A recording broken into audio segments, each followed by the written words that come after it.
Bien-aimés dans les seigneurs, les ténèbres ne régneront pas toujours sur la terre où il y a maintenant des angoisses. Et voici la lumière, la révélation, une émission conçue par l'Assemblée de l'Église de Jésus-Christ à Dirbon. Un programme qui vous sera présenté par le prédicateur de l'Évangile, le pasteur Évariste Mouy Lou Manji. Découvrez cette émission chaque mardi sur Onela TV et sur Rouleau TV. Abonnez-vous massivement car la bénédiction de l'Éternel enrichit. Bonjour, bonsoir, chers auditeurs. Vous tous qui suivez Onela TV dans vos maisons, sur vos laptops, sur vos téléphones Android ou encore smartphones, pourquoi pas sur vos télévisions dans vos maisons. Nous vous saluons encore aujourd'hui dans les noms précieux, les noms merveilleux de notre Seigneur et Sauveur Jésus-Christ. Nous sommes bien et nous nous retrouvons encore une fois de plus à notre rendez-vous sacré, un rendez-vous vraiment merveilleux pour les comptes du programme de l'émission Révélation. Moi, c'est toujours votre humble serviteur, le pasteur Évariste Mouy. Je viens encore aujourd'hui pour pouvoir partager avec vous sur la parole de Dieu. Et je commence d'abord par dire que la première émission était consacrée à la prise de connaissances. C'était juste une émission consacrée d'abord à la première chose, à l'introduction, à la salutation. C'est pourquoi on n'avait pas dit beaucoup de choses pendant cette émission. C'est aujourd'hui que par la grâce du Seigneur, nous allons vous faire un numéro que nous allons partager avec vous. Je demande vraiment que le Tout-Puissant, le Dieu créateur des cieux et de la terre, des eaux, de tout ce qui s'y trouve, puisse donner aux uns aux autres la disponibilité pour que vous soyez là en esprit, vraiment pour bien saisir l'essence de ce qu'il va dire. Parce que nous allons être vraiment aujourd'hui rapides mais précis. Nous jouerons surtout avec le temps qui nous est imparti. Alors voilà, sans tarder, nous vous présentons aujourd'hui le sujet que nous allons décortiquer. Le sujet sera axé sur les alliances et les testaments. Mais aujourd'hui, nous allons beaucoup plus nous atteler sur les alliances. Et les jours à venir, le Seigneur voulant, on parlera sur les testaments. Mais ce que vous pouvez d'entrée de jeu savoir est qu'il y a deux alliances, l'ancienne alliance et la nouvelle alliance, mais il n'y a pas de testament. Parce que quand vous allez cliquez dans vos téléphones, si vous avez des dictionnaires, tapez les deux mots, vous verrez qu'ils vont donner des significations différentes. L'alliance et le testament ne peuvent pas se définir de la même manière.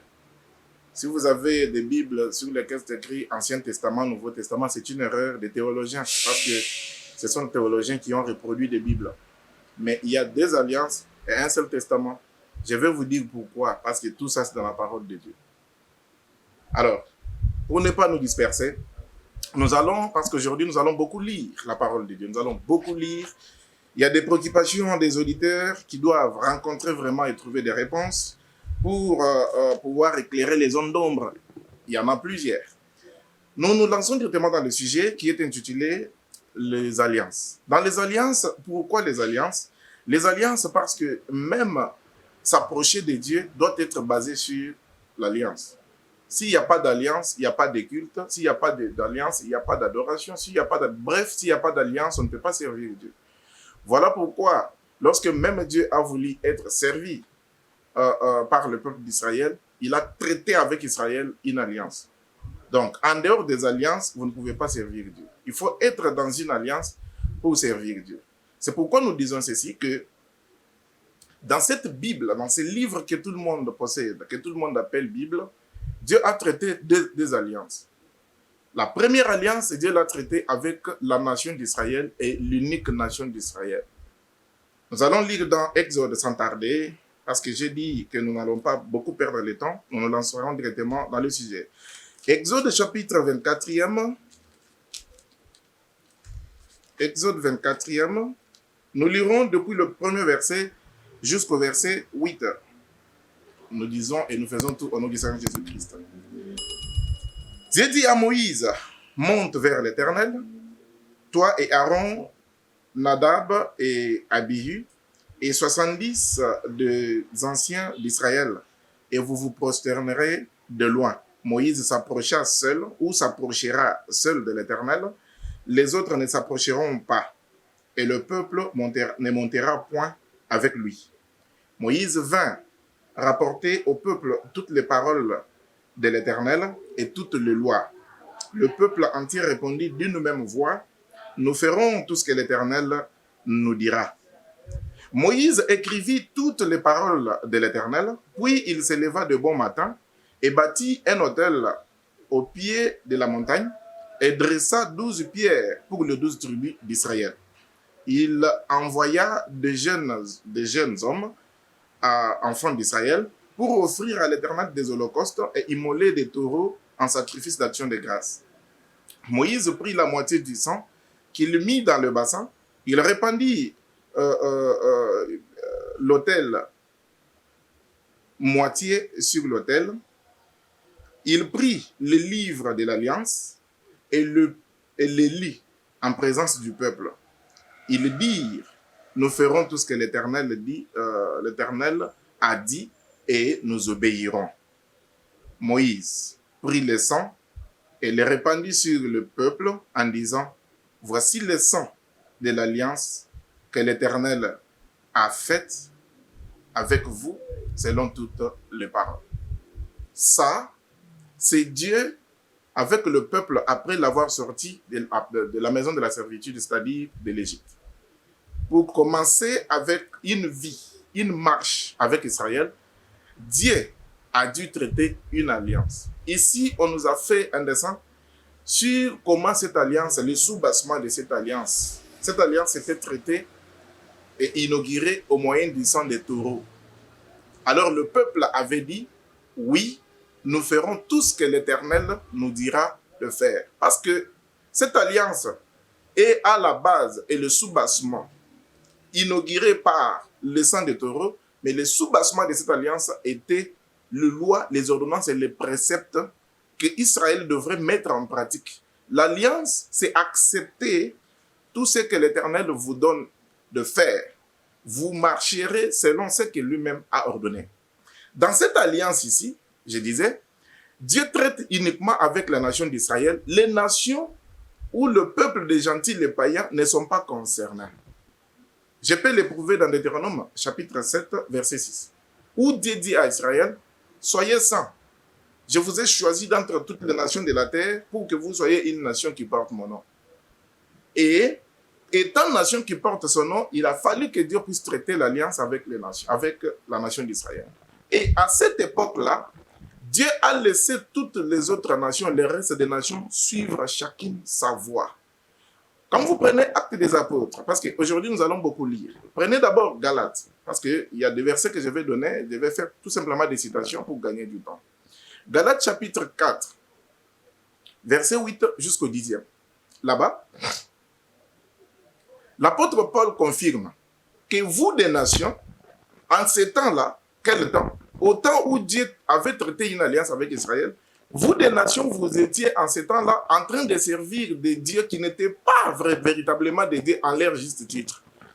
Et quand vous prenez Actes des Apôtres, chapitre 14, verset 16, l'apôtre Paul confirme que ces dieux avaient, dans les périodes d'autrefois, ou dans les âges passés, laissé toutes les nations suivre leur voie.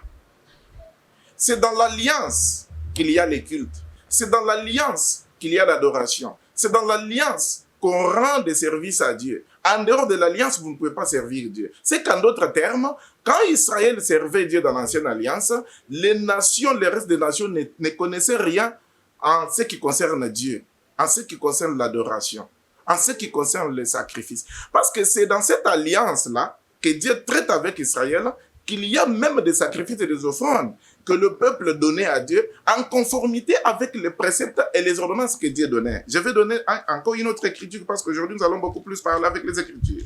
Je suis dans Deutéronome, Cette fois-ci, au chapitre 12. Écoutez-moi très bien, attentivement. Je serai très rapide parce que le temps qui m'est donné est trop court. Je prends depuis le verset 2. Ici, Dieu dit à Israël, lorsque vous serez entrés dans la terre que je vais vous donner, donc lorsque vous entrerez en possession des Canaan, vous détruirez les lieux que les nations que vous allez chasser servent leurs dieux, vous renverserez leurs autels et vous briserez leurs statues. Mais au verset 4, il dit ceci, vous n'agirez point ainsi à l'égard de l'Éternel votre Dieu, mais vous les chercherez à sa demeure, vous Israël, et vous irez au lieu que l'Éternel votre Dieu choisira parmi vos tribus pour y placer son nom. Et quand vous arriverez sur cet endroit que l'Éternel votre Dieu aura choisi parmi vos tribus, c'est là-bas que vous présenterez vos holocaustes, vos sacrifices, vos dîmes, vos prémices, vos offrandes en accomplissement d'un vœu, vos offrandes volontaires et les premiers-nés de vos gros et de votre menu bétail. Ça, c'est la liste des sacrifices et des offrandes que Dieu, dans son alliance traitée avec Israël, avait ordonné que le peuple puisse apporter où? Dans sa maison, là où il devait faire résider son nom. C'est très clair jusqu'ici. Donc, ces choses que j'ai dit, que je viens de donner, cette liste que je viens de vous donner, dans Deutéronome chapitre 12, au verset 6e, cette liste de sacrifices ne concerne que le peuple d'Israël dans l'alliance que Dieu traite avec eux. Ici, les nations ne sont pas concernées. Dieu n'en avait pas fait un problème avec les nations. Ça, c'est le temps, uniquement le temps d'Israël. Mais dans ces ordonnances que Dieu donne, dans ces sacrifices que Dieu donne ici, dans l'ancienne alliance, il y a une parenthèse que je voudrais ouvrir. Il donne ces sacrifices, il donne ces offrandes pendant un moment donné. Il y a un temps où ces choses devraient courir et toucher à la fin, à un temps que le Seigneur Jésus-Christ appelle le temps de réformation. Le temps pour faire les réformes. Ce n'était pas des choses éternelles. C'était des choses temporaires. C'était une alliance temporaire. Pourquoi j'ai dit ça? Parce que cette alliance a couru. Le peuple a servi Dieu. Cette alliance a couru jusqu'à un moment donné. C'est dans cette alliance qu'il y a eu un sacerdoce. Ce que vous devez connaître. Les sacerdoces appelés les sacerdoces lévitiques. C'est dans cette alliance qu'il y a eu un temple construit selon ce que Dieu avait ordonné à Moïse. L'apôtre Paul fait la lumière sur cette situation aux Hébreux chapitre 9, verset 1er. Écoutez, nous allons un peu lire rapidement parce qu'il y a des choses que nous devons lire étant donné qu'elles sont sensibles. La première alliance avait aussi des ordonnances relatives au culte. C'est ce que je viens de vous expliquer ici. La première alliance, je suis dans l'épître aux Hébreux chapitre 9, verset 1er.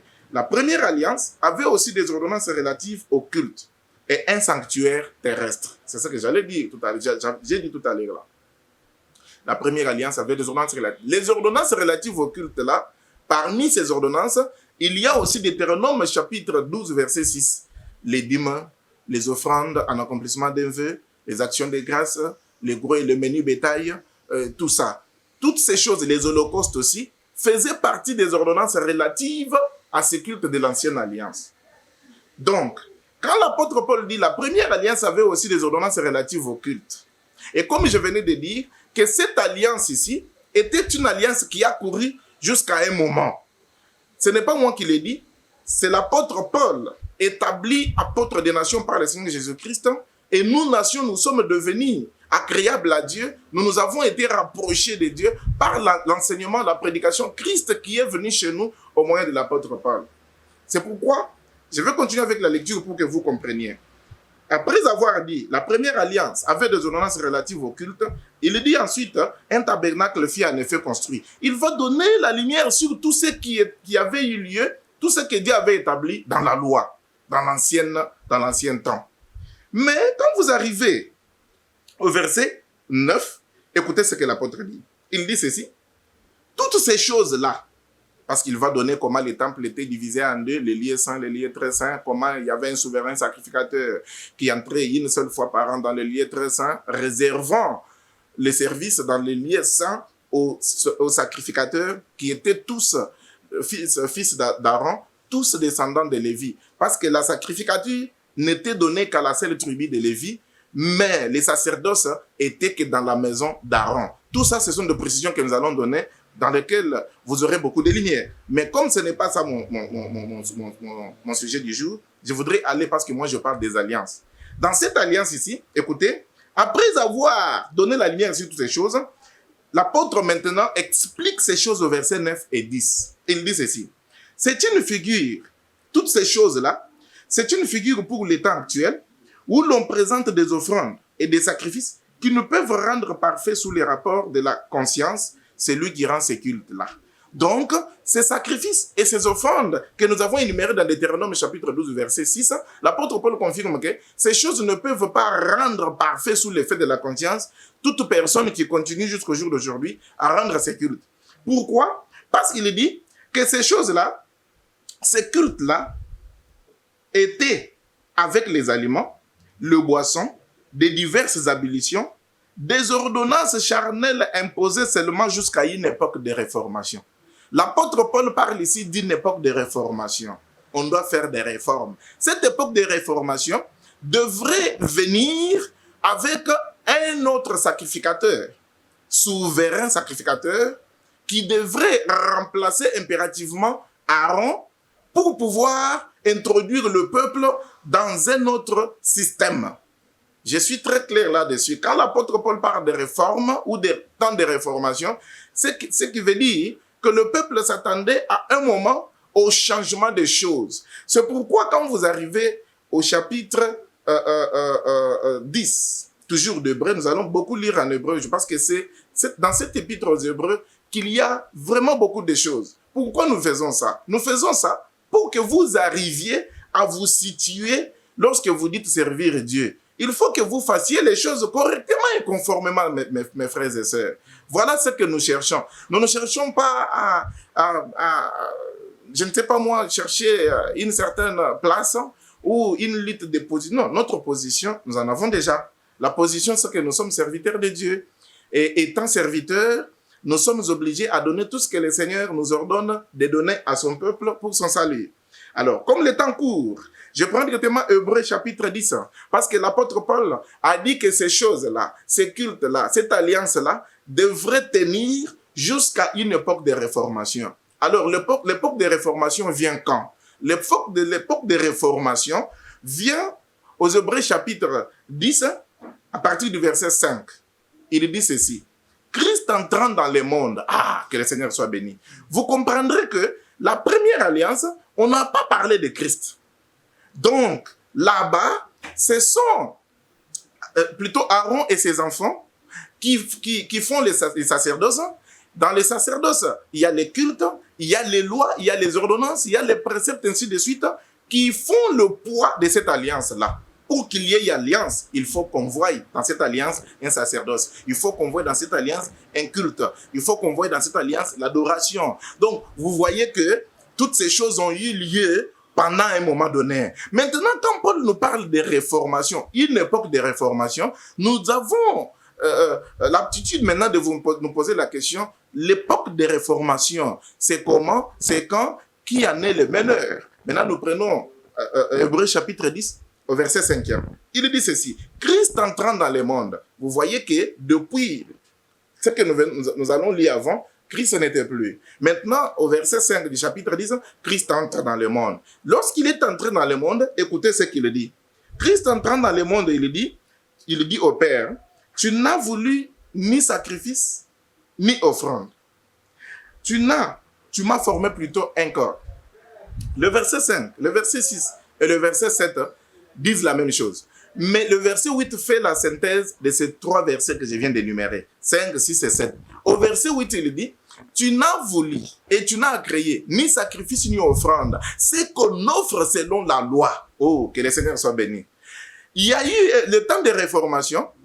Pendant le temps de réformation, Dieu n'a pas agréé. Il n'a pas encore voulu ni sacrifice ni offrande. C'est qu'on offrait selon la loi. Or, ce qu'on offrait selon la loi, c'est ce que nous avons lu dans Deutéronome chapitre 12 verset 6. Les dîmes, les holocaustes, les offrandes en accomplissement d'un vœu, les offrandes d'action de grâce, les offrandes de gros et de vos menus bétail, tout ça, Dieu n'a pas encore à créer. Est-ce que vous comprenez maintenant la réformation? Si Dieu n'a créé pas encore ça, c'est que ça nous ramène directement dans Hébreu. Pourquoi Dieu n'a créé pas ça? D'abord la question. Mais, chers auditeurs, vous comprendrez qu'il y a tant de choses à dire. Je suis en train de jouer avec le temps parce que je dois vite partir. Vous, donnez-vous seulement la peine de noter et couchez vos questions, nous reviendrons. Parce que si vous ne connaissez pas ces choses, il vous sera même très difficile de prier. Parce que même pour ce qui concerne la prière, je suis dans Luc chapitre 11, au verset 1er. Les apôtres du Seigneur sont venus lui demander, Seigneur, enseigne-nous à prier comme Jean-Baptiste a aussi enseigné à ses disciples. Mes amis, la prière, ce n'est pas quelque chose que vous pouvez vous tenir comme ça, vous commencez à prier. Non, il faut apprendre comment prier. Parce que dans la prière, le Seigneur dit, quand vous priez, ne faites pas, ne multipliez pas beaucoup de vaines paroles. Donc, si vous faites une prière, il y a beaucoup de vaines paroles, elle n'ira nulle part. C'est une prière qui va tout simplement tourner dans les airs et ça n'aura pas d'effet ni d'impact. Alors, vous devez vraiment beaucoup avoir la maîtrise lorsque vous faites quelque chose. Alors, je reviens vite, sans tarder. Pourquoi Dieu n'a créé pas les choses pourtant que lui-même avait mises en place? Il n'a créé pas ces choses-là. Pourquoi? La réponse, c'est dans Ézéchiel, chapitre 20, le verset 25e. Oh, que le Seigneur soit béni pour sa parole. Ésaïe, chapitre 20, verset 25. Il dit ceci. Dieu lui-même, Dieu dit, « Je leur donnais aussi des préceptes qui n'étaient pas bons et des ordonnances par lesquelles ils ne pouvaient pas vivre. » Donc, dans les préceptes et les ordonnances, vous avez entendu moi-même lire ici Hébreux chapitre 9, verset 1. Là où il est dit, la première alliance avait aussi des ordonnances relatives au culte. Maintenant, Dieu dit que dans ces ordonnances relatives au culte-là, il y avait certaines ordonnances dans lesquelles il n'y avait pas la vie. Voilà pourquoi, impérativement, ceux qui n'apportaient pas la vie, Dieu ne pouvait pas les laisser continuer. C'est pourquoi Dieu, dans son amour, il faudrait qu'il puisse remplacer ceux qui ne donnaient pas la vie par les ordonnances et les préceptes vivants et les ordonnances vivantes qui devaient donner la vie aux gens qui sont dans les cultes et qui servent Dieu. Alors, maintenant, je voudrais aller vite ici. Vous avez compris pourquoi Dieu devait impérativement changer. Dieu ne pouvait pas agréer parce qu'il y avait des préceptes qui n'étaient pas bons et des ordonnances dans lesquelles il n'y avait pas la vie. Et Dieu ne pouvait pas les laisser parce que Dieu d'amour, il a besoin que le peuple qui s'approche de lui pour le servir puisse avoir la vie par ces dieux-là. Mais dans ces ordonnances qu'il avait données, il n'y avait pas la vie. Alors Dieu devrait réformer les choses. Dans la réforme, il envoie quelqu'un, notre Seigneur et Sauveur Jésus-Christ. Le Seigneur Jésus-Christ dit, quand tu l'es venu, il dit, Père, tu n'as créé ni sacrifice ni offrande, même pas les holocaustes, ni sacrifice pour le péché, mais c'est qu'on offrait selon la loi, mais tu m'as formé moi un corps. Je ne voudrais pas entrer dans le tu m'as formé un corps, parce que c'est un autre sujet. Je voudrais tout simplement que vous compreniez le temps de réformation. Maintenant, quand Christ dit ceci, ça marque directement la fin de cette alliance-là. À cause de quoi? À cause de son impuissance et de son inutilité pour nous introduire dans une nouvelle alliance. Rappelez-vous que la première alliance ou l'ancienne alliance avait été traitée, inaugurée au moyen du sang. Quel sang? Le sang des taureaux et de brebis. J'ai lu tout cela, des boucs, ainsi de suite. Maintenant, pour que nous ayons une autre alliance, il a fallu aussi le sang. Voilà pourquoi c'est Christ qui dit que tu n'as pas créé ces choses, tu m'as formé un corps. Le corps de Jésus devient directement l'offrande, l'holocauste, auquel on doit retirer le sang pour inaugurer une nouvelle alliance. Et dès qu'une nouvelle alliance est inaugurée, maintenant nous entrons dans une autre étape. Hébreux chapitre 7, le verset 12. Écoutez ce qui est dit là-bas. Oh, merci Père pour ta parole. Le verset 12, il dit, « Car les sacerdoces étant changés maintenant, nécessairement aussi il y a changement de loi. » Quand il y a changement de loi, c'est qu'il y a aussi changement d'alliance. Quand il y a changement d'alliance, c'est qu'il y a aussi changement de sacerdoce, il y a changement des sacrifices et des offrandes, il y a changement des cultes. C'est-à-dire, on ne fait pas les choses comme elles se faisaient en ce temps-là, à l'époque. Maintenant, les choses se feront selon le modèle du nouveau sacrificateur, qui est lui-même le sacrificateur, selon l'ordre de Melchisedec, le Seigneur et le Sauveur Jésus-Christ. Les sacerdoces changent. J'ai dit pourquoi ça a changé. J'ai dit pourquoi Dieu a dit quitter l'ancienne alliance. C'était à cause de son impuissance. C'était parce que c'était une alliance dans laquelle il y avait des ordonnances où on ne trouvait pas la vie. Est-ce que Dieu pouvait-il communiquer la mort au lieu de la vie? Non. Dans sa miséricorde, Dieu veut que tout le monde soit sauvé. Or, pour être sauvé, c'est-à-dire avoir la vie éternelle. Maintenant, comme dans ces ordonnances, il n'y avait pas la vie éternelle, Dieu a dû les changer pour réformer les choses. C'est qu'aujourd'hui, le culte a changé. C'est qu'aujourd'hui, l'alliance a changé, le culte a changé, les ordonnances même des cultes ont aussi changé, les sacrifices et les offrandes ont également changé. C'est ce que nous disons aux gens. Nous ne disons pas qu'il n'y a pas encore d'offrande, il n'y a pas encore de sacrifices. Non, il y en a. Mais ça a seulement changé. Ça ne se fait pas encore de la même manière que dans la loi, que dans l'ancienne alliance. Que le Seigneur soit béni. Maintenant, vous allez comprendre que comme maintenant, les choses ont changé ici. Qu'est-ce que nous avons maintenant à la place? Nous allons marcher avec une courte comparaison. Parce que nous sommes en train de toucher à la fin. Il ne nous reste ici que moins de 10 minutes. Alors, nous allons les gérer. Je pense que les auditeurs comprennent très bien et entendent. Si vous ne servez pas Dieu, selon les termes maintenant de la nouvelle alliance, dont nous avons le souverain sacrificateur, Jésus-Christ, si vous ne servez pas dans ces termes-là, alors vous adorez ce que vous ne connaissez pas, mes amis. Ça, je vous l'ai dit en vous regardant tout droit dans les yeux. Ce que nous devons nous poser comme question, est-ce que nous faisons selon le modèle de Christ? Qu'est-ce que Jésus-Christ a enseigné dans cette alliance? Nous ne sommes pas dans une ancienne alliance, nous sommes dans la nouvelle alliance. Pourquoi? Parce que l'ancienne a été remplacée. Et l'apôtre lui-même, l'apôtre Paul le dit. Il dit ceci dans 2 Corinthiens, chapitre 3, versets 5 et 6. Écoutez ce que l'apôtre Paul dit. Il dit ceci. Il dit, ce n'est pas à dire que nous soyons par nous-mêmes capables de concevoir quelque chose comme venant de nous-mêmes.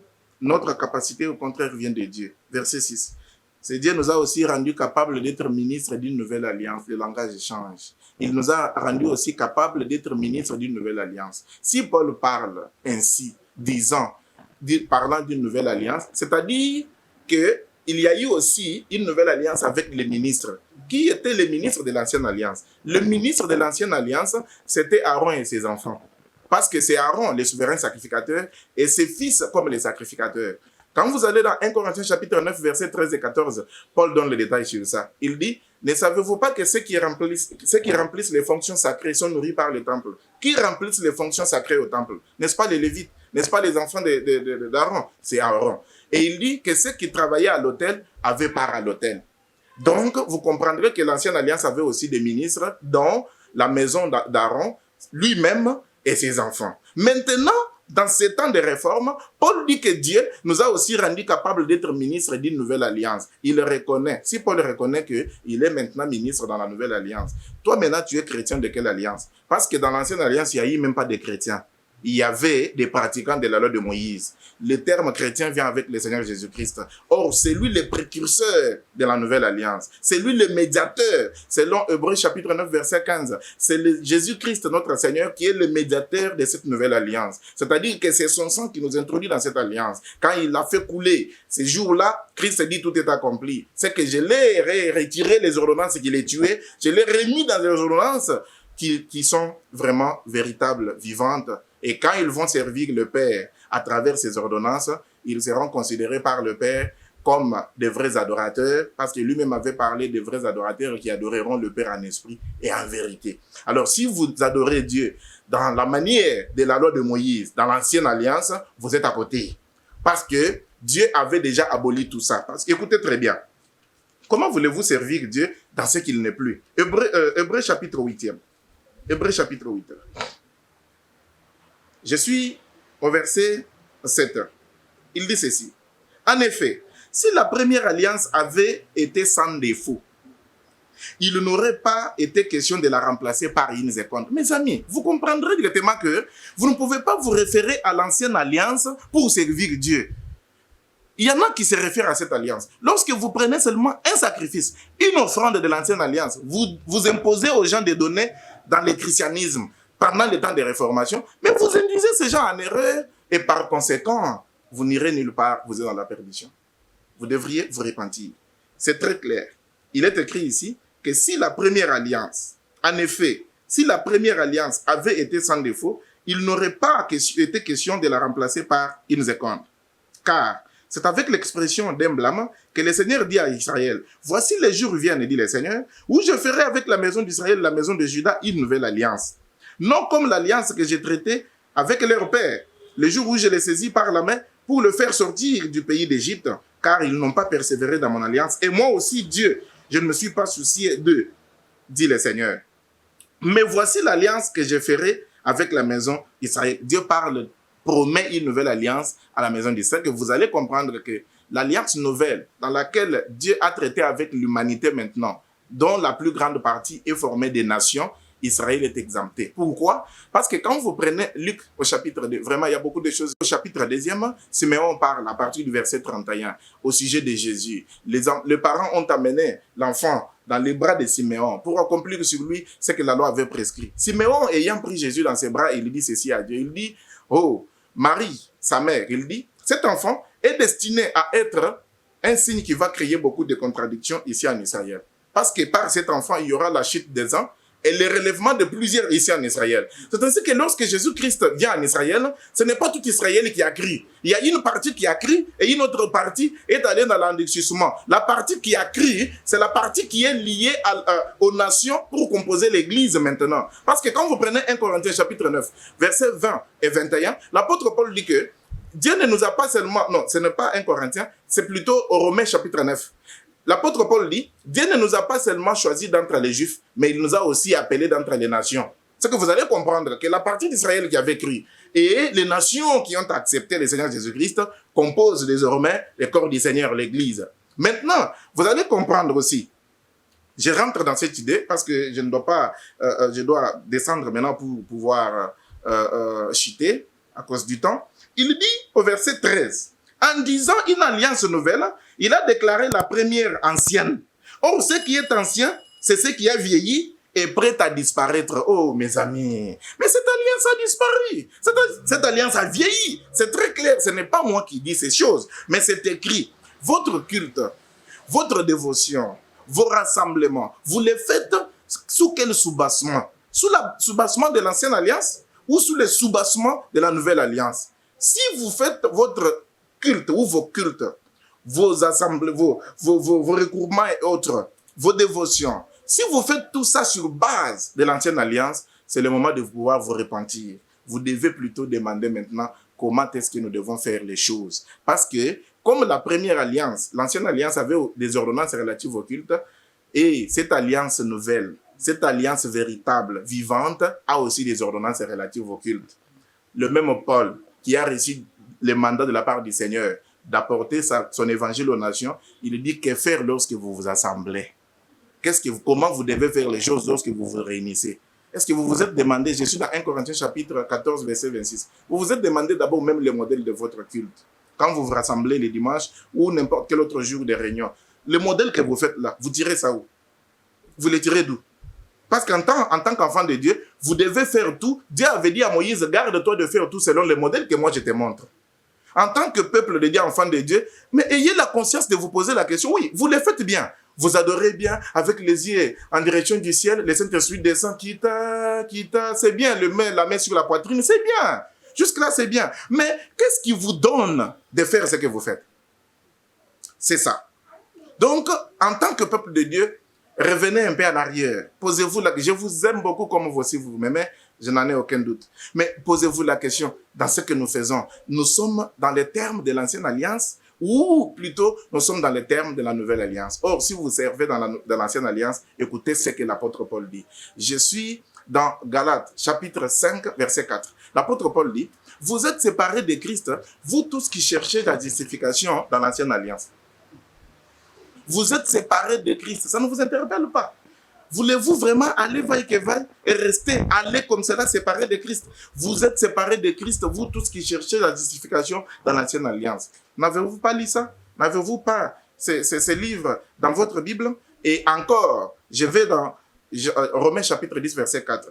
Il dit que vous, Christ, que vous acceptez, il est la fin de la loi pour la justification de quiconque croit.